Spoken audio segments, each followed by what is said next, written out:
Gaur Iruñerriko mugimendu feminista bildu gara martxoaren 8-aren harira antolatu dugun programarekin, egin ditugu dokumental proiekzioak eta bar, eta gaurko arratsaldean ideia zen mural margoketa bat egitea, nola 2023ko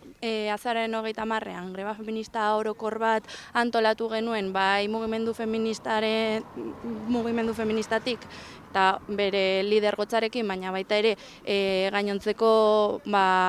eragile sozio-sindikalekin batera, eta gaurkoan ez genuen hori aipatu gabe utzi nahi, eta ekarri ditugu hainbat aldarrikapenez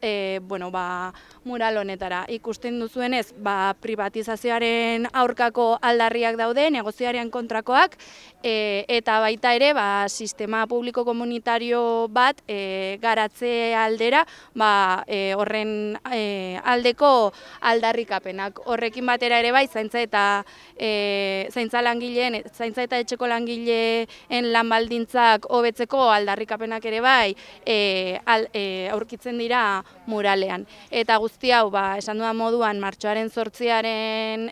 harira antolatu dugu, aurten martxoaren 8-an fasismoaren kontra ausardia eta aliantza feministak leloa erabili nahi izan dugu mugimendu feministatik, pixka bat aldarrikatuz nola ematen ari den oldarraldi fasista bat, ez bakarrik eskuin muturreko alderdietatik baizik eta ere ezker mugimenduan ematen diren jarrera erreakzionarioak eta bar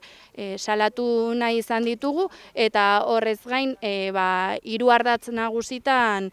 kokatu dugu aurtengo martxoa 8. Alde batetik indarkeria matxistarena, oraindik ere emakumeok eta sexu genero disidenteok jasaten dugun zapalkuntzak salatzeko, bestetik krisi ekosozialarena,